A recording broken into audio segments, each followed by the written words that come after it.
मैं doctor Kirti Mathur, associate professor political science, government Meera girls college Udaipur. आज हम BA second year political science के first paper modern constitution में America के संविधान का अध्ययन प्रारंभ करेंगे। और अमेरिका के संविधान में सबसे पहले आज हम इस पर चर्चा करेंगे कि अमेरिकी संविधान का निर्माण कैसे हुआ, क्योंकि अमेरिकी संविधान का निर्माण एकदम नहीं हो गया है। इसके पीछे लगभग 150 वर्षों का संघर्षपूर्ण इतिहास रहा है, जिसके अंतर्गत यूरोपवासी अमेरिका में जाकर बसे। उन्होंने स्वतंत्रता की घोषणा की और अपने लिए एक संविधान का निर्माण किया।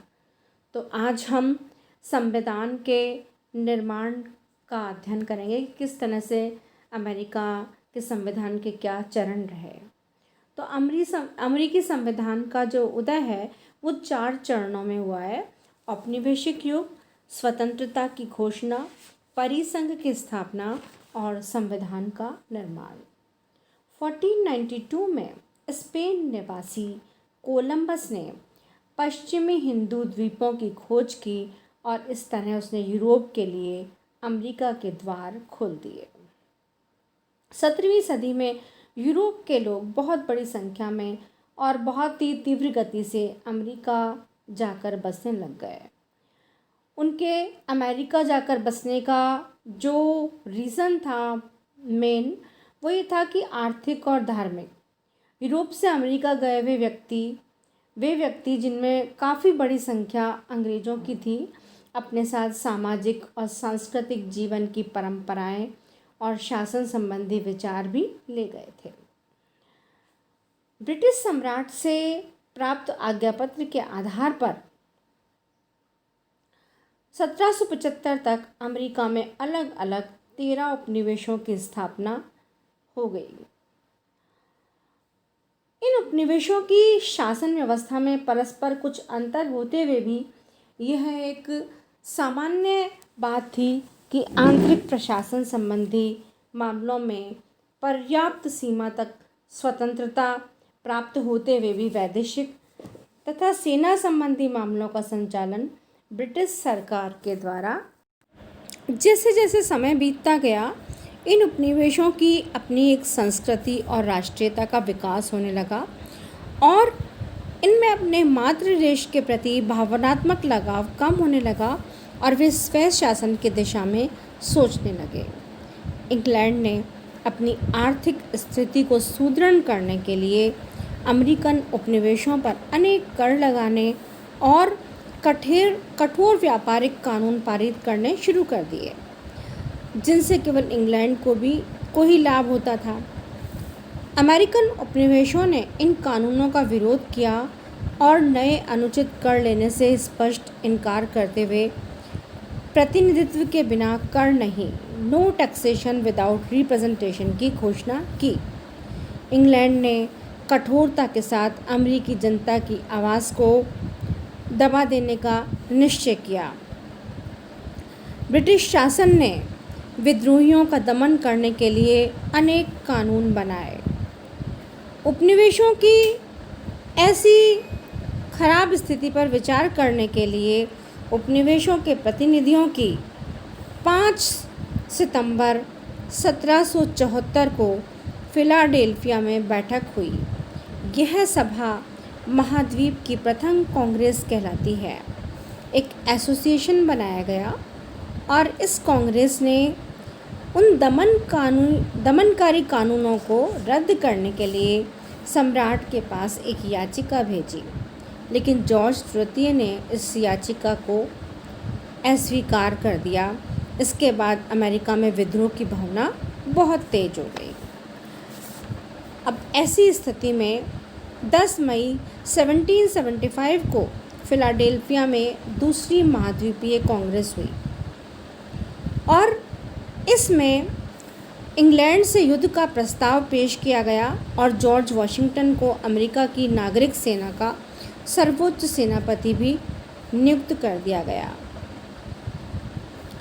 इसके बाद 4 जुलाई 1776 को औपचारिक रूप से अमेरिका की स्वतंत्रता की घोषणा की गई।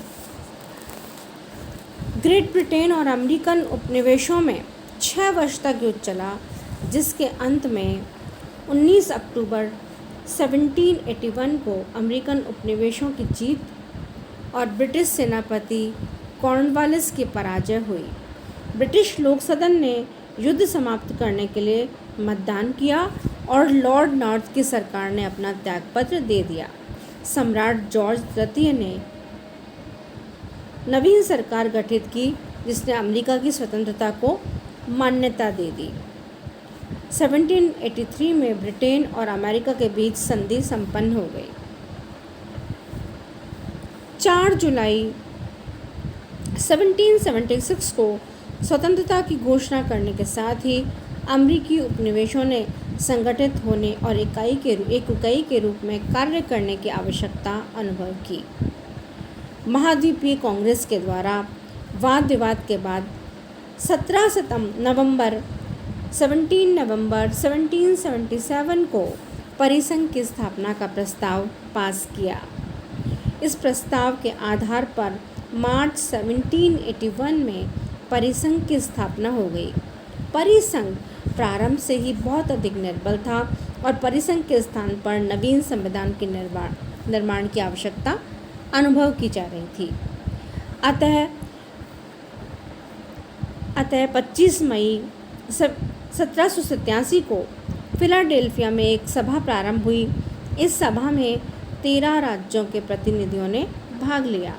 सभा में भाग लेने वाले कुछ प्रसिद्ध व्यक्ति थे: James Madison, Benjamin Franklin, Alexander Hamilton, George Mason, James Wilson, Robert Morris और जॉन डिकिंसन आदि। जॉर्ज वॉशिंगटन ने इस सभा की अध्यक्षता की। नवीन संविधान के निर्माण में अनेक कठिनाइयाँ उत्पन्न हो रही थी। प्रारंभ में ही सभा में 2 वर्ग बन गए। पहला वर्ग तो संघवाद का समर्थक और दूसरा संघवाद का विरोधी। अंत में संघवादी पक्ष की विजय हुई और परिसंघ के स्थान पर नवीन संघ राज्य की स्थापना के प्रारूप तैयार किए जाने लगे। सम्मेलन ने राष्ट्रीय व्यवस्थापिका के गठन की पद्धति पर बड़े और छोटे राज्यों के प्रतिनिधियों का आपसी विरोध भी सामने आया और इसके पश्चात बहस के बाद में एक महान समझौता संपन्न हुआ और इस समझौते के अनुसार केंद्र में व्यवस्थापिका के 2 सदनों की व्यवस्था की गई।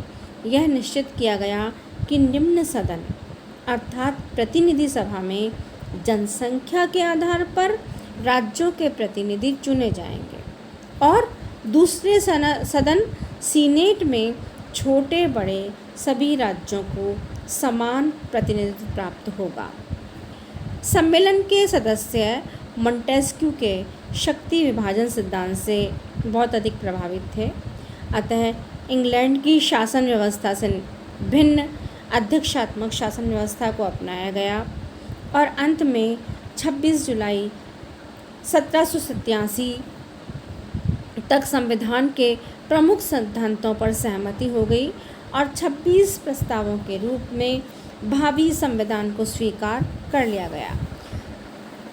सम्मेलन में स्वीकृत प्रस्तावों को विधान का रूप देने के लिए 8 सितंबर 1787 को मॉरिस की अध्यक्षता में एक समिति बुलाई गई, जिसमें 15 सितंबर तक संविधान का प्रारूप तैयार कर दिया और 17 सितंबर 1787 को इस पर हस्ताक्षर हो गए। फिलाडेल्फिया सम्मेलन एक संप्रभु संविधान सभा नहीं थी और इसके निर्णय तभी प्रभावशाली होते जबकि 2/3 राज्यों अर्थात 13 में से 9 राज्यों के द्वारा उन्हें स्वीकार किया जाता। लेकिन विधान को स्वीकार करने में राज्यों ने उत्साह का परिचय नहीं दिया। अंत में संघवादियों ने स्वीकार किया कि संविधान में अधिकार पत्र की व्यवस्था होनी आवश्यक है। क्योंकि इसमें संविधान में अधिकार की पत्र की व्यवस्था नहीं थी। संघवाद के विरोधियों द्वारा केंद्र सरकार के संबंध में संघवादियों के दृष्टिकोण को स्वीकार किया गया। यह निश्चित किया गया कि संविधान के अनुसार निर्वाचन होकर नई सरकार 4 मार्च 1789 से कार्य प्रारंभ कर देगी। इस प्रकार विश्व के प्रथम निर्मित और लिखित संविधान का उदय हुआ। अमेरिका की वर्तमान शासन व्यवस्था का संचालन 1787 में निर्मित और 1789 से लागू इस संविधान के आधार पर ही किया जा रहा है। हालांकि अब तक इसमें 27 अमेंडमेंट्स संशोधन किए जा चुके हैं। अमेरिका के संविधान के निर्माण ने विश्व को लिखित एवं प्रजातांत्रिक सरकार का आधार प्रदान किया। विश्व के अनेक देशों ने अपने संविधान के निर्माण में इसे आधार बनाया। नागरिकों को अधिकार देने वाले लिखित विधानों में अमेरिका का संविधान सबसे प्रमुख स्रोत है। अमेरिकी संविधान में उल्लेखित शक्ति पृथक्करण सिद्धांत बहुत महत्वपूर्ण है।